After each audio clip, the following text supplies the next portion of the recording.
नमस्ते, अभिवादन आपका इनोसेंट इन्वेस्टर के इस नए वीडियो में आपके लिए डिस्क्लेमर। उसके बाद बात करेंगे कल के बाजार की। कल की बाजार कहाँ खुलेगी, कैसा मोमेंटम करेगी, आपको एक्सप्लेन करेंगे। सबसे पहले जिन लोगों ने 3:15 वाली वीडियो सबसे पहले देखी होगी वो लोग आज 4-6 स्टॉक्स तो खरीद ही लिए होंगे जो हमने आपको रिकमेंड किए थे। कल की बाजार कहाँ खुलेगी वो सबसे पहले बता देता हूँ। 250 पॉइंट ऊपर खुलने के पूरे चांसेस हैं। प्रेजेंट सिनारियो में जो अपने बाजार की फ्यूचर वाली ट्रेडिंग होती है सिंगापुर में, वो 250 पॉइंट ऊपर ट्रेड कर रही है, क्लोज टू 2.25% के आसपास। ये बहुत बड़ा पॉजिटिव नंबर है। और जब आपको मैंने आज की क्लोजिंग वाली वीडियो दी थी कि बाजार में ये जो कैंडल बनी है बहुत बड़ी पॉजिटिविटी दिखा रही है, और ये पॉजिटिविटी आई कहाँ से? एफआईआई डीआईआई की भयंकर उठापटक आज हमको देखने को मिली। लगभग 4,500 करोड़, लगभग 3700 करोड़ का माल एफआईआई ने बेचा। ठीक है, उसके बाद हर्षद मेहता स्टाइल एक ट्यून बजती है ना, टाना ना ना ना ना टाना ना ना ना ना, बिल्कुल वैसे ही डीआईआई आए। और आज मैं बहुत खुश हुआ कि डीआईआई ने आज जमकर माल खरीदा।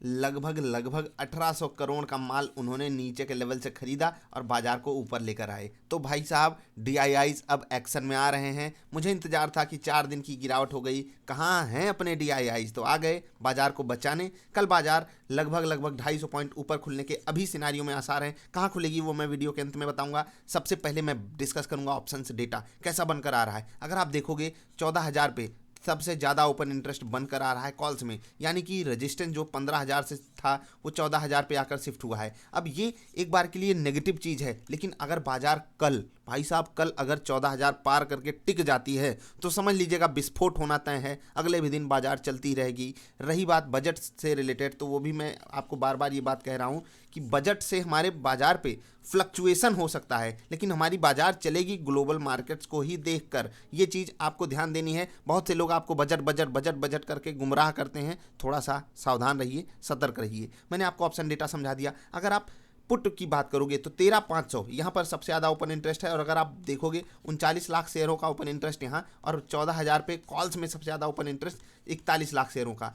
लड़ाई बराबर की है, लेकिन जो ऊपर की लड़ाई है 13,900 पे भी सबसे ज़्यादा, मतलब second highest open interest calls में है। इसका मतलब 13,000 से 900, 14,000 अगर पार करके बाजार टिक गई, समझ लीजिएगा बाजार ने एक मुकाम हासिल कर लिया।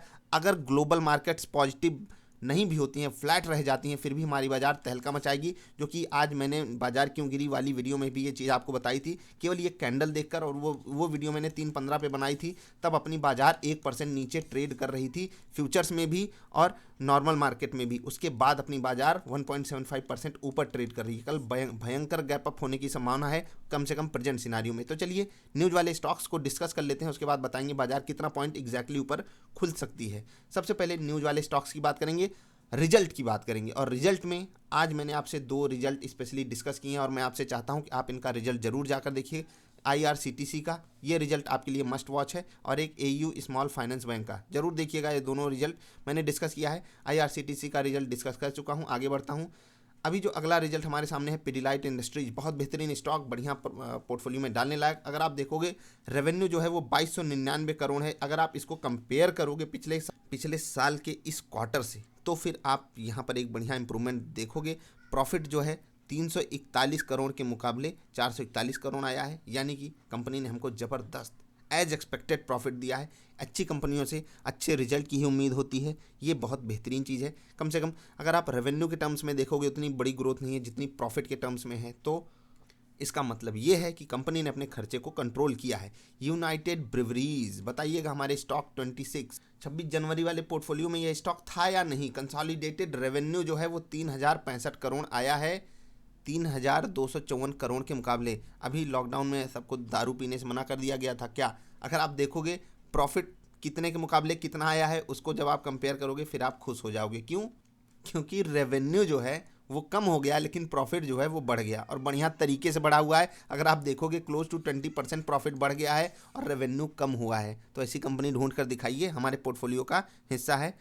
जो 26 पोर्टफोलियो 26 जनवरी वाला आपके साथ शेयर किया था। खैर आगे बढ़ते हैं, अगले स्टॉक की तरफ चलते हैं। ई क्लर्क सर्विसेज, यहाँ पर रेवेन्यू अगर आप देखोगे 394 करोड़, 400 करोड़ का भी मान सकते हो।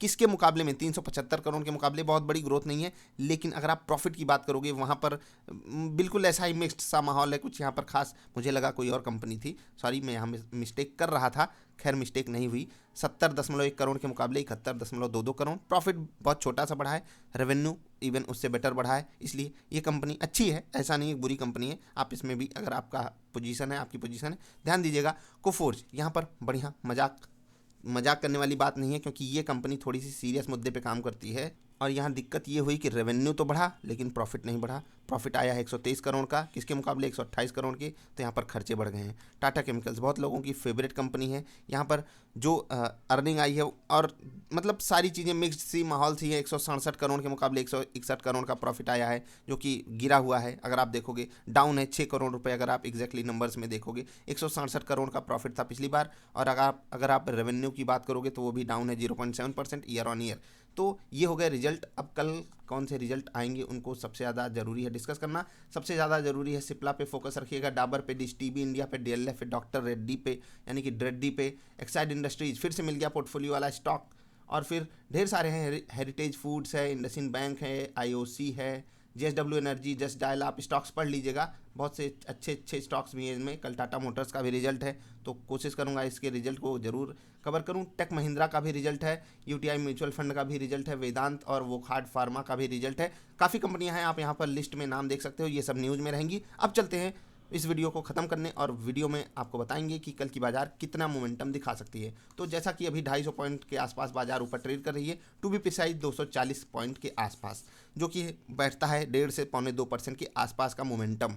लेकिन जिस हिसाब से ये 4 दिन बाजार गिरी है ना, 5 दिन, ये हमको एक ऐसा सिग्नल दे रही है कि जो एएमओ ऑर्डर्स लगेंगे वो थोड़ा सा सेलिंग वाले ज़्यादा लगेंगे। मतलब कि सेलिंग का मतलब क्या, जो लोग यहाँ पर गलती से कहीं बाई कर लिए होंगे वो सोचेंगे कि हम बजट से पहले अपनी एग्जिट पोजीशन ले लेते हैं। इसलिए बाजार के बहुत ज़्यादा चांसेस हैं कि बाजार 14,000 के नीचे ही खुले, 14,000 के ऊपर नहीं, जो कि यहाँ से 200 पॉइंट से कम होता है। अब इसका मतलब क्या है कि बाजार को 1.5% के नीचे ही गैप अप ओपनिंग दिखानी पड़ेगी। तो इसका मतलब क्या है कि जिस हिसाब से 13,900 और 14,000 पे हाईएस्ट ओपन इंटरेस्ट है, अगर बाजार 14,000 के नीचे खुलती है तो एक रेजिस्टेंस फेस करेगी, तुरंत आपको बाइंग इनिशिएट नहीं करना है, एक प्रॉफिट बुकिंग आएगी, उस प्रॉफिट बुकिंग को देखकर आपको हॉकी पैटर्न ढूंढना है, तभी बाइंग इनिशिएट करना है। जो लोग इंट्राडे ट्रेड करते हैं उनको भी इस बात का विशेष ध्यान रखना है। मैंने जो समझाया, अगर बाजार 14,000 के ऊपर खुल जाती है, बहुत रेयर चांसेस हैं इसके, अगर खुल जाती है और वहाँ पर टिकती है तभी आपको पॉजिटिव ट्रेड लेना है, नहीं तो आपको जब तक प्रॉफिट बुकिंग ना मिले ट्रेड नहीं लेना है। चाहे बाजार एक बार के लिए आपको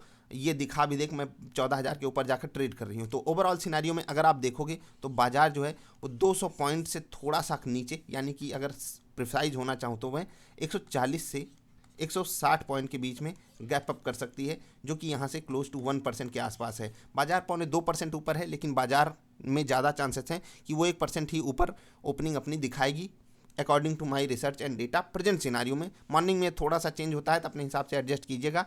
SGX निफ्टी का हाल जान लीजिएगा, उसी हिसाब से आपको ट्रेड लेना है। आज जो पॉजिटिविटी हमको झलकी है वो सच में एक मतलब दिल को सुकून देने वाली है, चाहे आज की जो पहली वीडियो थी उसमें, और जो मैंने आपको कल की वीडियो में बताया था बाजार 13,750 पे सपोर्ट लेगी। तो ऐसे ही सपोर्ट एंड रेजिस्टेंस को समझते हुए आप अपने ट्रेडिंग करियर को थोड़ा सा आगे बढ़ाइए, समझने सीखने की कोशिश कीजिए, आप बेटर इनसाइट्स पाओगे इस बाजार के। अभी के लिए इतना ही। अगर वीडियो पसंद आई तो लाइक कर देना, अगर चैनल पसंद आया तो सब्सक्राइब कर लेना। हम मिलेंगे फिर से ढेर सारी अच्छी वीडियोज़ में, तब तक के लिए हंसते खेलते रहिए यार। वीडियो देखने के लिए आपका बहुत बहुत आभार, धन्यवाद।